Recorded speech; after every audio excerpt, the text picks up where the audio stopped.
Welcome, welcome, everybody. I just got to say, happy Friday. We all made it to Friday today. Welcome to the Morning Update Show. I am your co-host, Trey Holiday. And you guys, it has been a trying week for all of us. We know that. But, we are staying consistent with our stories and making sure our community is informed. Y'all know we do this as a team. Got to bring in my guy, Big O. What up, Big O? Happy Friday. Trey on a holiday. Thank God it's Friday. Yes, my friend. Thank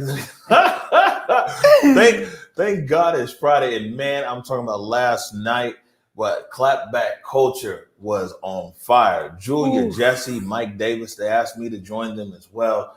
And it was a show. I would encourage everybody who didn't see clapback culture last night, you can go across any of our platforms, including Twitch. You'll find that last night's episode there. But they were bringing the heat. Julia Jesse's out there in Washington, D.C., works in city government. Yeah, absolutely. What a great insight that Julia Jesse was able to bring us as the riots were happening in the Capitol. And I know that there was a great follow-up between her and Mike last night, because Mike also joined us when we had that extremely live stream of our show that day. And so I know they both had a lot to say in regards to that incident and all of the clapback that was necessary. Right. And so today we're joined by Justin Carter, CapitolHillSeattle.com, Capitol Hill Seattle blog, talking about some of these big national stories, but also on the local front. I think we're supposed to be hearing from the state Supreme Court about the Shama Sawant recall, and also what's going on at Miller Park. There's the city is trying to install some solar panels over there, but of course there's a homeless or unhoused population that's living there as well at Miller. So we're going to discuss that with Justin Carter. We're going to go over the COVID numbers with producer Nikki Barron, and also it's Food Fri-YAY. And I want to make sure and get this right. I look at the notes here. Super 6 in Columbia City, and they said that it's a Hawaiian/Korean fusion spot. So I know we were both saying we were trying to hit the gym this year, but we might have to go out there. There's the only thing about COVID is before COVID really got heavy like this, Nikki Barron used to bring us the food. I know. Now we got to venture out into our own, but I'm definitely ready. Oh, you tell me when. All right. So a little bit of fallout, well, a lot of fallout. Actually, we're going to put some overlays, and we're going to play a short video here. Right? It's about 2-3 minutes with General Honore. Remember General Honore? From Hurricane Katrina, the black general who came in there, put down them guns, pick up them babies. Yeah. So anyway, he gave his insight on what's going on, this massive security failure there in Washington, D.C. But some of the fallout as it continues, we talked about the resignations going on. So the last 48 hours, Elaine Chao, Secretary of Transportation, Betsy DeVos, Education Secretary, Stephanie Grisham, First Lady's Chief of Staff, Sarah Matthews, White House Deputy Press Secretary, Mick Mulvaney, Special Envoy to Northern Ireland, Ricky Nasetta, White House Social Secretary, Matt Pollinger, Deputy National Security Advisor, Ryan Tully, National Security Council Senior Director for European and Russian Affairs. This guy doing a lot over there. Oh, yeah. So, man, I mean, everybody's jumping ship. It's like the Titanic. They're all jumping off. Look, they stayed until they could play no more, my friend. That is the truth. At the end of the day, like we talked about, it's really about them now trying to protect their careers. I mean, political careers, your all of your actions really do follow you. So this is not, not news to us. We knew it was going to happen. All right. And of course, Jay got into it, sent out a tweet. Washington State Governor Jay Inslee calls on Trump to step down or to be removed from office, adding to see the Confederate flag in the nation's capital was terrible. Good to see we're not the only people who feel that way. Absolutely, we're not. And that's what I heard so much on the ethos, the social media ethos. So many people talking about how the Confederates were really traitors of America. And this crosses the spectrum. It's not about one race or the other. But those of us who are really about these United States, that right there was literally a coup. And it really was about domestic terrorism. Folks are calling it out. Oh. Yeah, and we talked about this double standard, and it's interesting. News agencies all across America, from local ones here in Seattle to big news agencies, have seen this blatant double standard that's going on with protests. When you talk about when people are protesting for the value of Black lives and awareness of Black lives, and when we saw there in Washington, D.C., I was actually on Como 4 last night. And this is just excerpts of it. You can find the full segment there on Como 4's website. But just some of my thoughts on what we're seeing here. And we talked about that there is a double standard, but not only in Washington, D.C., but but also here in Seattle, because you wouldn't see these black kids being able to be out there in the streets like you do the white kids on Capitol Hill. Activists reflected on how starkly different the initial response looked and felt. They compared the response to the Black Lives Matter protests, where protesters couldn't even get near the building. And there's a double standard in protest all across America. So yes, we see it on the grand scale yesterday in Washington, D.C., but we also see it right here in Seattle. It's on now. As someone who's lived through and documented the unrest in Seattle, Converge Media's Omari Salisbury says whether it's the rioters in Seattle causing destruction on our streets or the Trump extremists who ravaged the Capitol, it highlights a difference in how protesters of different races are treated. But do you think they would have this much tolerance on Capitol Hill if those nightly demonstrations were all black kids from Union, Jackson, Cherry, Madison? No, they wouldn't. Until we're willing to acknowledge our history together, then we can't move forward. And that's why activists say we have to continue having those tough conversations about our past and what needs to change in this country in order for us to move forward. Back to you. So Tammy Mutasa there from Como, but you know, they put the title on me of activist. I'm just a journalist, but it's all good. I mean, you know, the gist of it is there. And actually, this might be a good time, if you don't mind. This is a little early for Justin, but let's get your feedback here from Justin Carter, because I mentioned Capitol Hill and a double standard. If you could bring Justin Carter in, please. Good morning. Good morning. At least they didn't call you a blogger. Well, you know, I've graduated from citizen journalist to actually I went from streamer, live streamer to blogger to citizen journalist, now to activist. So, you know, constant evolution, huh? Yep. Someday it'll be hero. Oh. What are your thoughts, Justin? You've been up there at Capitol Hill, man, for months. And we talk about a double standard on how protests and protesters are treated. Clearly, we saw that in Washington, D.C. And what are your thoughts about that here in Seattle locally? Well, this will add a little bit to the confusion that has happened a lot this week. I cover the Capitol Hill neighborhood of Seattle, Washington, and yet we've had visitors to the site reading news from CHOP from the summer all week, searching via things like Google and Bing and such, looking for information from DC and ending up on our coverage. So just to get things straight, hopefully they donated.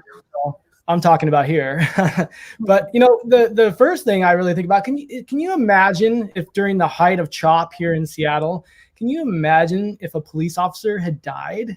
Can you imagine what we would have heard? Can you imagine how the nation would have reacted? And so I think that for me is if they're in so many different flashpoints, the news that an officer from the Capitol Police Force is dead was shocking. And the second shocking part is the way that we are reacting to that. I'm hoping that we find kind of our moral ground and our compass along the way here, and justice is served, and we really start to dig in on the problems that happened in Washington, D.C., because it's a terrible moment. It is a term. Your thoughts on that, Trey? Yeah, you know what? I agree with you, Justin, that when it comes down to, you know, how the people are really responding to this, it's ridiculous. I mean, we saw right there in the CHOP, we saw how they were coming down on all of the deaths, the couple of deaths that did actually occur in the CHOP, and how it then hit the major media streams to say, oh, Mayor Durkin has no control over her city. It's being overrun by Antifa, it's being overrun by, you know, they were saying even domestic terrorism then. So I really agree with you there. And my question to you is as these events unfold, I always go back to what we're talking about here in the double standard. How do you see it? Because CHOP was really a mixed bag. There was all kind of races there. We haven't actually seen any one protest movement that just had all black people. It hasn't happened here in Seattle. Well, actually, hold on. Let me jump in. And actually, you guys, and let's be clear that Africatown, Community Passageways, United Better Thinking held protests and rallies over the summer where thousands of people were gathered there. No police, no anything. Absolutely. And that's another piece of this that does not get talked about in major media streams. And when you're mentioning these things, Justin, it really is hitting home for me because I witnessed it, right? I was living it just like you were, my friend. Yeah. I think the thing I'm struck with maybe most strongly is the edges of CHOP and the things I remember when right-wing protesters and provocateurs would challenge the large groups and the large protests, and how just dangerous that situation was, even when it was people who were joking around or trolling and kind of pretending to challenge and be violent. You also had people going around with open carry and those kinds of things. That kind of provocation and challenge looked so familiar on the television on Wednesday. It made me sad to see it, because it's become such a technique, and so much of that was really on display and clearly part of the strategy on Wednesday, that I can't help but be afraid of what the next provocation is going to be. The inauguration is such a target and such an opportunity. I guess the maybe silver lining out of this week is that we are more prepared now. We've seen just how scary this can become. The sad response to that, though, is, can you imagine the police lines and the military presence that's going to be there on the 20th? It's going to look like something that is not this country, or what we don't want to think is this country, but it's really become, and it's terrible. It's going to look awful, and it's going to be required, though, to be safe, because the provocation is a strategy. This is part of the effort here, is to bring out violence and to cause acts that disrupt the democratic process. One thing that we see, it's funny, these parallels, the far left and the far right, man. It's just, we're hearing a lot of the same things. Is we hear the excuses now coming out of Capitol Hill. First, they were like, man, that wasn't Trump supporters, that was Antifa. And then you get the guy who's sitting there on Nancy Pelosi's desk, who is a self-proclaimed white supremacist from Arkansas. I think that Bobby said they just got arrested. There's so many people. This is really their people. And maybe not everybody there is a hardcore Trump supporter. I talked to a lot of Trump people who are like, man, we just be there to be for Trump. Some of these people, they're saying, and they're actually calling these people, they're anarchists. They're not Trumpers. They're this, they're not that. And we saw the day they were in the Capitol as a representative from Oklahoma who talked about people who had forcefully made their way into the Capitol, who broke their way in there. He's like, well, they're just good people who want to get their voices heard. And so we already hear this narrative that's coming out about how these are good people and everything else. We also see that with some of these things here in Seattle, where you've got people who've making excuses and everything. Don't nobody ever make excuses for black people. I think that's the point that I'm trying to get at. We're automatically thugs, we're automatically criminals and everything else. There's no excuses made. And so no matter if it's DC or Seattle, man, whiteness protects itself 100%, because they won't ever buy into that narrative. But hey, maybe your kids are thugs. Maybe your people are criminals. And so it's a self-protection that surrounding. Have you noticed that, Trey? Yeah, one of the things that I just got to point out, because it's starking to me right now, is the very first day that Omari was walking home, just trying to get home to where he lives and rest his head, he was able to see that in the Chinatown ID, there was nothing but young, white, privileged kids out there causing destruction to buildings, disrupting property, destruction. We saw them throwing trash cans through Bank of America windows. That was not one arrest. Not one arrest. Them white kids came and they tore up the International District. I was the only journalist there. We documented it. Those white kids walked 1.4 miles in downtown Seattle, May 29th. You could go there. It's the blog. I gave a warning to the whole city. Like, man, this is who's here right now. And 1.4 miles, they walked through downtown Seattle. These white kids tore up downtown, kicked in the Bank of America, kicked in Washington Federal, but tore down all those businesses there in the International District. The police saw them the whole time. Not one arrest. That's what I'm talking about. So you can't really deny what we're actually capturing here. And this is really why community media, again, is so important. There was no major media outlet that ran out there to try to capture what these kids were doing, trying to interview them and ask them why they were out there destroying property. Ultimately, again, it was the sense of their white privilege that even allowed them to go out there and think that they were not going to be harmed, not going to be arrested, not going to be accosted. That is exactly what it is. Black children don't even have that privilege. And that's what I always want to keep on uplifting here, is because when we see these crowds form and we see this frustration build and it then bubbles up into let's destroy property, let's show them how we care. We really don't even have that opportunity. And Black folks are not going in there unless it's already a sea of white happening. So that's just really the truth. We've seen it playing out right before our eyes, Justin. Yeah, and when we're looking at this weird mirror that has developed between Seattle and Washington, D.C., another striking element is there was too much fear in Seattle. And it was because white people are afraid of Black people. We have been indoctrinated with media messages. We have learned from culture. We have learned from our loved ones, terrible messages. In D.C., we saw the opposite. We saw a lack of fear because these crowds look like, quote unquote, middle America.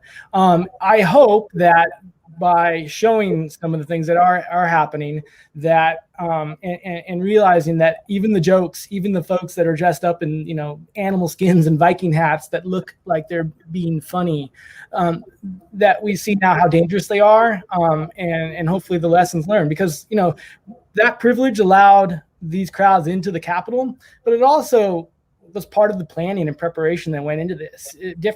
A different crowd, a Black Lives Matter demonstration and protest would have been prepared for differently. We know that. We saw it. Let me real problem. Let me stop you right there. I've got a clip right here. This is Brian Williams, 11th Hour. He's talking to General Honore, and this clip here outlines how days before different federal law enforcement agencies reached out to the Capitol Police saying, hey, you need some help. You need FBI, you need state police, you need National Guard. And time again, the Capitol Police denied assistance. Quote, 3 days before the pro-President Donald Trump riot at the Capitol, the Pentagon asked the U.S. Capitol Police if it needed National Guard manpower. And as the mob descended on the building Wednesday, Justice Department leaders reached out to offer up FBI agents. The police turned them down both times. I was surprised that the Pentagon did not have those troops on standby. The FBI had a major failure in their intelligence, obviously by those offering the Capitol Police help, and they refused it. I think once this all get uncovered, there was some complicit actions at the Capitol Police. A police chief has been fired, but now we need to look at a special investigation. Was he complicit, along with the Sergeant of Arms in the House and the Senate? It gives appearance of complicity. They complied because they might have thought 45 was coming to the Capitol, and they gave way to the protesters who easily breached the Capitol. This was a surprise to no one. The president had advertised it. Hell, this went out in a group email to every QAnon nut job and white supremacist and neo-Nazi and anti-Semite within hundreds of miles. Yet I want to read you this from the Washington Post. In memos issued on January 4 and 5, the Pentagon prohibited the district's guardsmen from receiving ammunition or riot gear, interacting with protesters unless necessary for self-defense, sharing equipment with local law enforcement, or using guard surveillance and air assets without the defense secretary's explicit sign-off, according to officials familiar with the orders. And General, I think we know each other pretty well. I am not a conspiracy theorist either, and yet reading the tea leaves here, you would think that some kind of a fix was in. It was complicit. They complied doing what they thought 45 wanted to do. And I don't want to cross the line here because I'm subject to Uniform Code of Military Justice, but because if I make derogatory remark against the president or certain members of his cabinet. But I will say this, the hell with it. This was total incompetence, and it was complicit by the leadership involved in securing the Capitol, because they wanted to please 45 because they thought he would come over. This is a crying shame. I used to be on the Joint Chiefs of Staff and attend meetings at the Situation Room weekly, sometimes bi-weekly. I know this security plan. I have coordinated with the Capitol Police, the Sergeant at Arms, in discussions on how we would secure the Capitol during the annual inauguration speech. I know this plan. I know the details. I know the intelligence that's collected by the FBI. I know the intelligence collected by now Homeland Security. They all knew that this could be a dangerous situation when you have that many people coming to town, and they failed to act. And the Department of Defense should have had the DC Guard standing by. Also should have been standing by is the Maryland State Police and the Virginia State Police. This is an interagency operation, sir. And the FBI support teams, they were not there. This is a crime, damn shame. This is a failure in government. But what it did, it unmasked the division in this country. Unmask the division in this country. It goes back to what you were talking about there, the lack of preparation. It seems like it was a willful lack of preparation. And, you know, I talked to a lot of people from all spectrums, talked to a few police officers here, SPD, last night, and Trump support. They're really kind of demoralized about this. And, you know, really how fast a lot of people went from back to blue to after police, 50 police officers injured, one police officer killed, hit with a fire extinguisher. You know, of all things, it's almost like the people high up left these frontline officers out there to dangle. Join the club. The media also got targeted and has been targeted throughout the unrest this year, and it's clear that's going to continue. Everybody responding around the front lines of this battle in the country, kind of just looking beyond the political fights and the things. It's a dangerous time. It is a time of important change, and you know, I think hopefully it'll be part of kind of some changing moods around that kind of work and those big things. But yeah, it's for police officers. You know, it's a shift, though the messaging still from leadership on the right, from Trump, is confusing and strange and double. The entendre and the double meanings to everything is kind of hard to parse. It is definitely a confusing world right now. Right, Trey? Yeah. Now, all I was going to say, Justin, is it looks like that Trump supporters did exactly what Trump urged them to do during the debates, where he said to stand back and stand by. And it just looks like they were waiting for this moment. And clearly, as we just heard there in that clip, that you know, he was saying it diplomatically, like it looks like there's something, you know, amiss afoot, but we see it clearly. And I'm so glad that the general actually pointed it out. But it looks like that's exactly what they were doing, Justin. They stood back and they stood by while they waited for their ammunition to go. And this was it. I think that what one of the telling things is you see police chiefs and well-respected people in policing coming out talking about how shocked they are. You know, I mean, and these officers were put out there totally unprepared and some of everything else. And I think that we're going to find here. I mean, this is the thing. The paper trail is there. You see people offered support. They turned down support. They had orders, the DC National Guard. They couldn't get tactical gear. They were told not to talk to nobody, not to get any equipment and some everything else. So the larger story is definitely going to continue to trickle out around this story. We're going to stay on top of it. Want to transition here real quick. Since we have you, Justin, to some local news. And I guess we're still waiting for the word to come out from the state Supreme Court, right? We'll put this up here right here. Yes. I think one thing we learned about the Sawant case, so she's appealing the court decision that allowed a recall against her to go forward. That would put a question on the ballot of whether she should be removed from office. That's all pretty far down the road. What's happening right now is a fight over whether this recall can even happen. Everyone expected a decision on Thursday.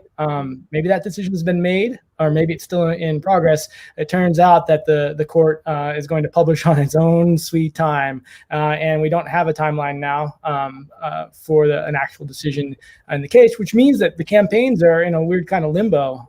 They're still fundraising. They're getting ready for what could be a major battle, but the timeline is really unclear right now. Right. And another thing here is up on Capitol Hill. Let me find it. We just Nikki just put it up here. There you go. Maybe you can put it up there for me, Nikki. This is Miller Park. Oh, there we go. I found it. So city says removal notice doesn't mean full sweep of Miller Playfield encampment. Now, I know in talking to the city about this, the information that I have is that there's a solar project. I think you probably wrote about it maybe a year or two ago, to be able to put solar panels in Miller Park to give power to the community center over there. Is something that had been planned.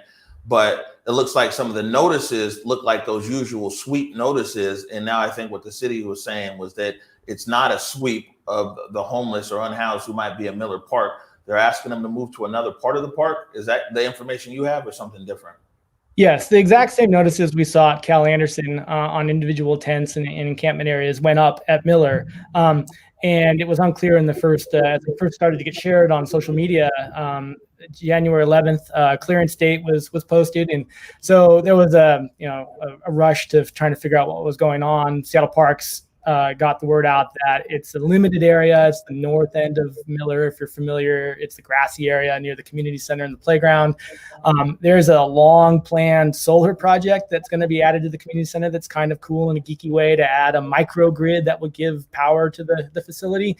But it also means tents need to be moved, the city says, because of the construction in the area. And so they're going to assist the campers now, Parks has said, and to move their items and their personal belongings perhaps somewhere else on Miller, or also offering them shelter opportunities. I guess the undercurrent, though, is leave it to Seattle to be displacing unhoused by a solar project in the middle of a pandemic. It's all good intentions. There's a lot of good projects, but again, it kind of plays out in a way that the optics and the way history will remember it might not be the prettiest picture. Right. And I saw as a comment there by Peggy Holtzis. I don't know if you can put that back up there, Nikki. But I think it said, okay, Parks blew it big time in the way they did the notification. It should have been in person and carefully explained. And so that was one of the things I talked to Parks about. I was like, well, man, did you guys just put paper out there and say whatever? What they're saying is they've have their teams out there. They've been talking to the unsheltered that are out there, explaining the project, explaining what's going on, some of everything else, so we'll see what happens. Now, you've actually witnessed quite a few of these. Me and you were there together when Cal Anderson Park got swept. They're not saying that this is a sweep. They're asking people to move. But how do you think this is going to play out on Monday? Yeah, it's the tents. When I visited Thursday afternoon, were still in place. I saw one individual packing things up. Wasn't clear if they were going to move or not. I would expect there to be some amount of police presence. Parks has requested that in the past for these, and given that there is a lot of awareness around this move from homeless advocates and activists, there might be some security concerns by Parks that would call police in. Seattle police is extremely sensitive right now to any kind of language around the sweeps. I got an email yesterday from their public information officers that, I never get outreach from them on a one-to-one basis. That's just proactive from their end, and they're proactively we're trying to correct or change some of our previous reporting around the fact that they led the sweeps into Cal Anderson. So police, they're very sensitive to the idea that they might be leading these sweeps. They're saying it's a Parks situation, and that if they're needed, Parks will call them in. You can decide whether that means they lead a sweep or not. We've reported it. They've gone in first. They're leading the sweep. Well, I was just going to say that I think that this is actually a part of a larger issue here, because when you have situations play out like sweeps in front of all of us to really see, then of course the alarm is there. Again, the relational approach is not what is at the forefront and at the surface. So even if they had teams out there speaking to people, that should have been what we all saw instead of the notices. And I think this really does go to letting them understand how to learn from past mistakes and how things are actually received by the larger public. So I think that this really might be an opportunity here when we talk about like leadership and people coming into play. There's an opportunity for, I think, trusted brokers to kind of come into play. And this, we've been talking to City Light is actually the leader on this, but it's happening inside of Parks. But there's just no trust between all sides here. And I know that the city is down there and they're trying to talk to people. But this would be a good opportunity, maybe for an external player to come in that could be trusted by all these sides here to kind of figure it out. Like the city's saying they don't want to sweep nobody. They just want them to move on the other side. But we'll see how it plays out. Before we let you go, Justin, any other news that we should know about from your end? Yeah, we've got some information around the vaccine phases. I've got bad news. If you're kind of the typical Seattleite, you're probably not going to get your vaccine until May or later. So you can go through the phases and take a look at those. Plus, there's the information about the reopening. That's remember the reopening phases from the summer when we were waiting for phase 1, phase 2, and so forth. They're back. And so the new process begins on Monday. We're all in the first phase, which is pretty restrictive, but there's some reopening going on. And then hopefully through the coming months and weeks, if the numbers ever slow down, we'll have more of a normal life as we go into the rest of 2021. All right, Justin Carter, CapitolHillSeattle.com, Capitol Hill Seattle blog. Appreciate you joining us this morning. Thanks, Justin. My parents coming over here as refugees meant that they didn't really have anything when they came to America. Having reliable healthcare and having a reliable doctor was really important. Gongdong kutoy, jam ite kutoy. 我的社区，我的诊所。Mi comunidad, mi clínica. Bulshada iyo baqaaraha. My community, my clinic.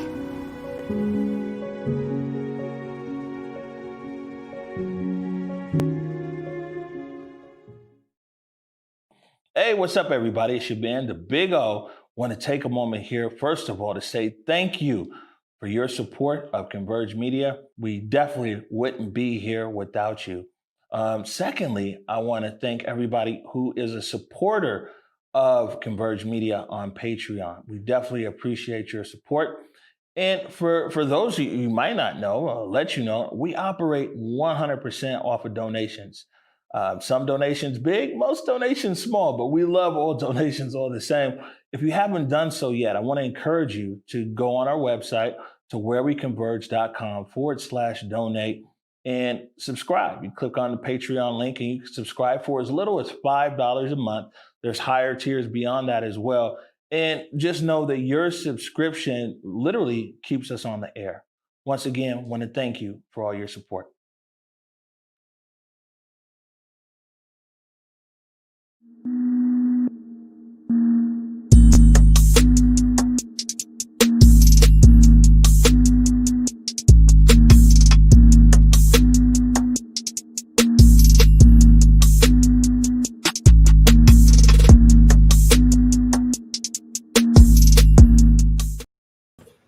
All right, welcome back to the Morning Update Show. We're now joined by producer Nikki Barron for Coronavirus Update. Good morning. Good morning. How are you? How are you? We're a little short on time today. We've got a shortened show, so I'll let you get right into it. Yeah, let's jump right into the numbers. So we've got another 3,353 coronavirus cases reported and 29 deaths have been reported in Washington state, bringing the total number of the diagnosed to 253,401 confirmed cases, including 3,634 deaths, as well as 15,568 hospitalizations. Our ICU capacity is sitting at 86.3, which is not a good sign. We want to keep that below 80 for things to stay manageable for our healthcare systems. And our positivity rate is at 10.7, and our goal for that is actually just 2%. So we're doing pretty bad when it comes to positivity rates. All right, man, this is what with everything else going on. And I will throw this out here before we let you go. Is I saw that every single day we've been making a record now with deaths, but yesterday it really, and it's unfortunate because you see the number and you're like, man, that's so bad, and it doesn't really jump out anymore. It's becoming sensitized. But yesterday I saw it crossed the 4,000 mark, 4,077 deaths recorded yesterday. Yes, nationally, things are not looking good, especially in places like Los Angeles County, where they're actually having to ration oxygen for the EMTs to use out in the field. And they're building tents outside in parking lots to keep people in when they get brought in by the EMTs. And some EMTs are having to drive upwards of 2 hours to get to a hospital that can actually take them. So it's getting pretty bad out there.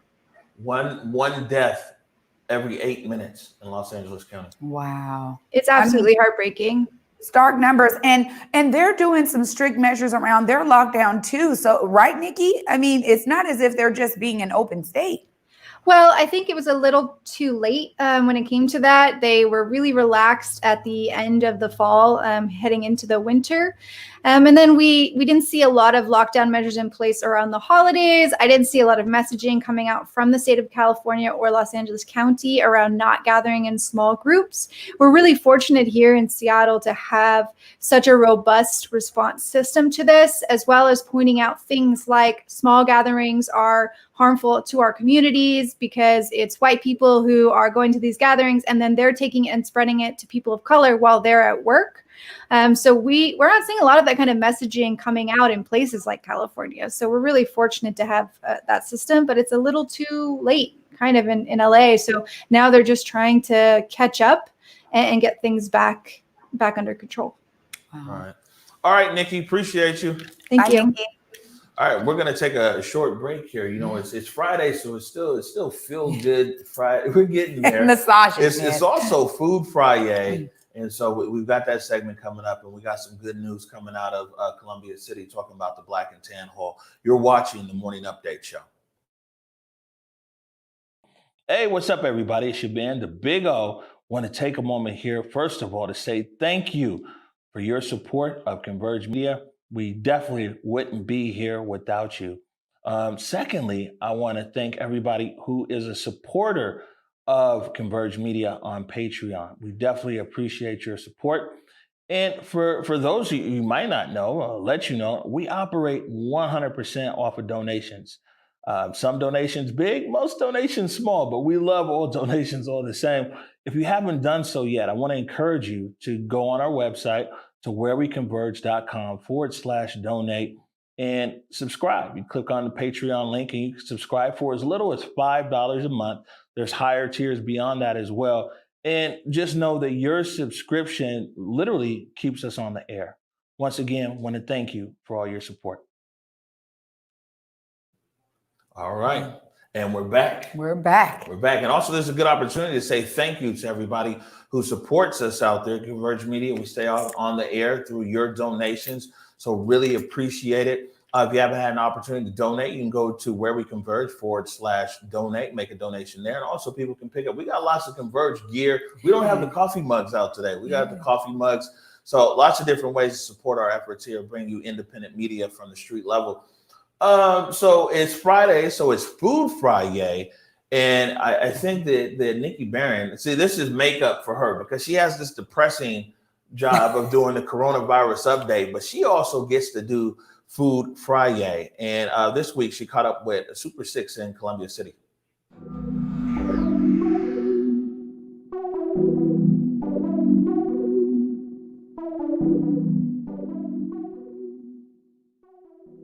Hey everybody, welcome to Food Friday. I am here with Raz of Super 6. Welcome to the show. Hi, thanks. So tell our audience a little bit about the restaurant and the story behind it. Excellent. Well, Super 6 is the full service cousin of Marination. It's part of the Marination family of restaurants in Seattle. And we're located in Columbia City. It continues our beloved mix of Hawaiian and Asian fusion cuisine. And we've pivoted a little bit. I think we're going to talk about that shortly, but we are a little bit different these days. So Asian fusion, can you explain a little bit about like what you're fusing together? Oh, absolutely. Well, I mean, in the beginning, these are just the flavors of those two cultures that we are pulling together at Super 6. Marination started in 2009 with a single food truck. Some of you might know as Big Blue. And it was a Hawaiian and Korean fusion. So it was tacos, sliders, kimchi fried rice bowls, that kind of stuff. So how have things changed for you during COVID?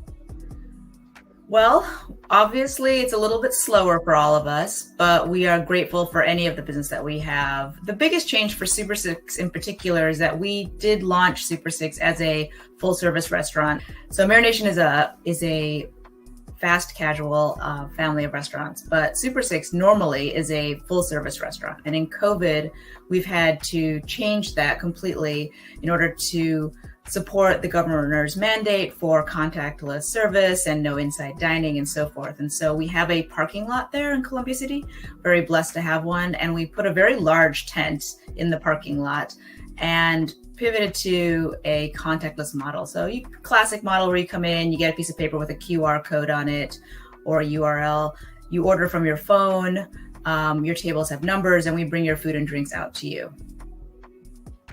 So if I've never been to Super 6, what is one item on the menu that I should eat and one item that I should drink? On the savory side, for the menu item you should eat would be the pulehu ribs. I think the pulehu ribs come with kimchi mac and cheese. And the winter, especially right now, it's just delicious. The ribs fall off the bone. They have some really nice, gentle seasoning, nothing spicy. But it's a classic way of slow roasting ribs in Hawaii is the pulehu rib. And then, you can't go wrong with mac and cheese ever.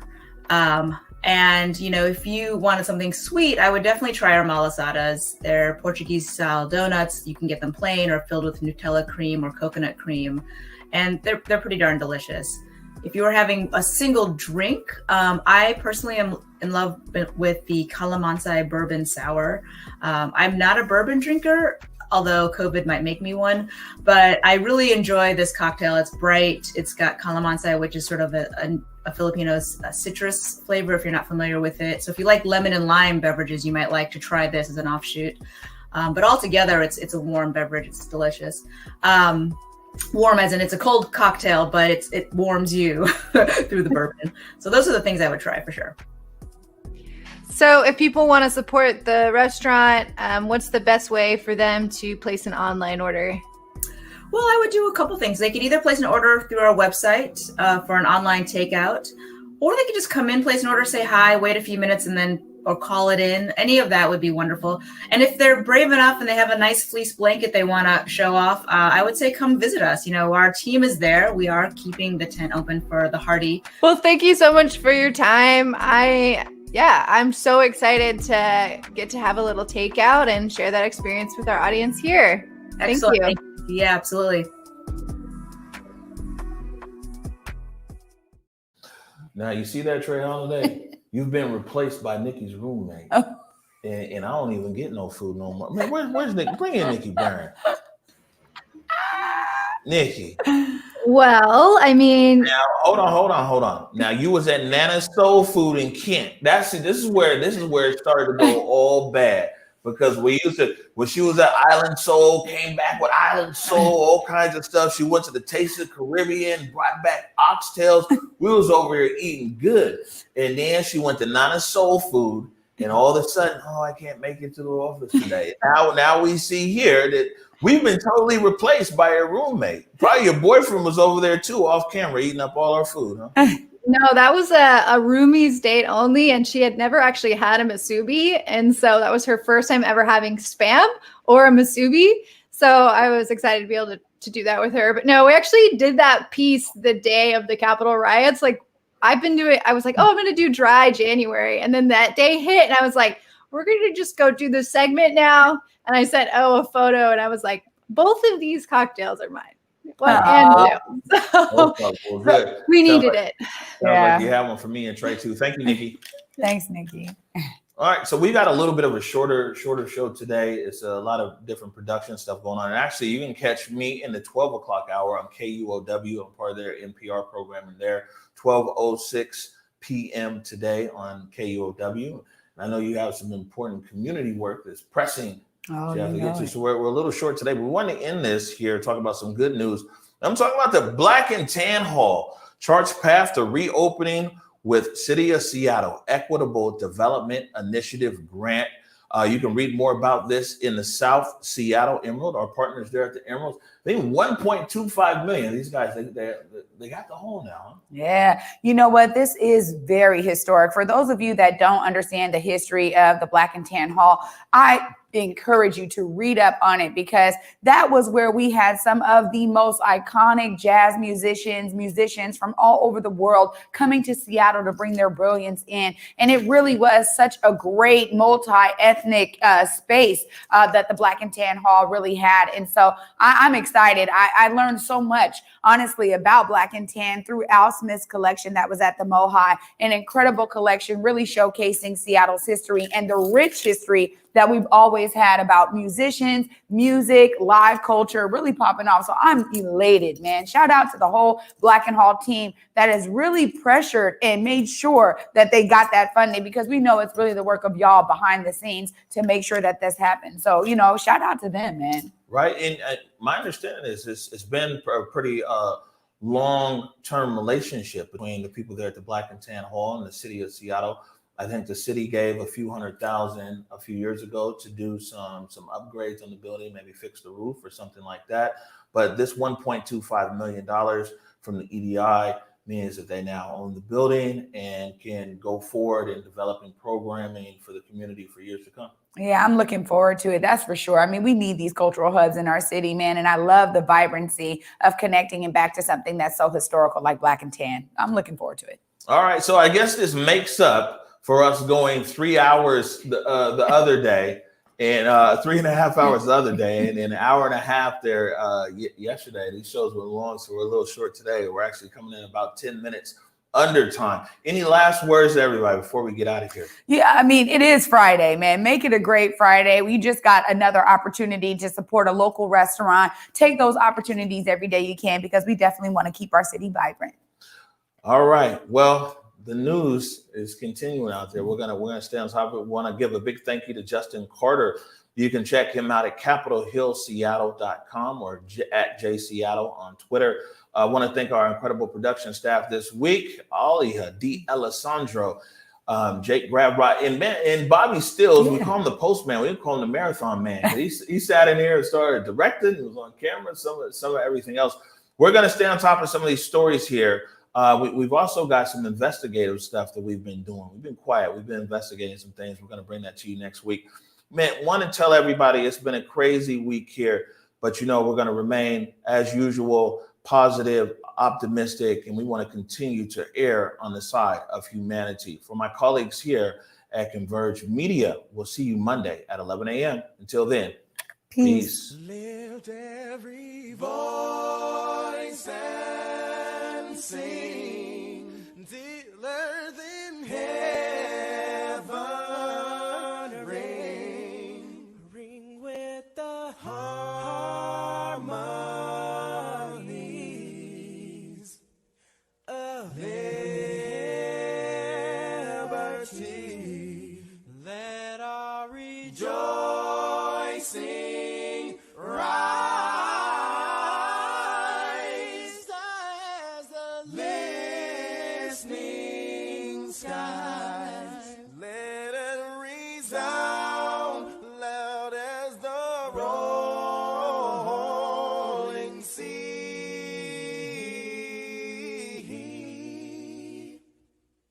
Sing a song full of the faith that the dark past has taught us. Sing a song full of the hope that the present has brought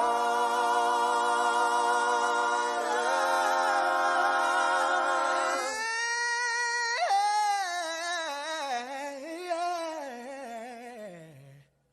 Facing the rising sun of a new day.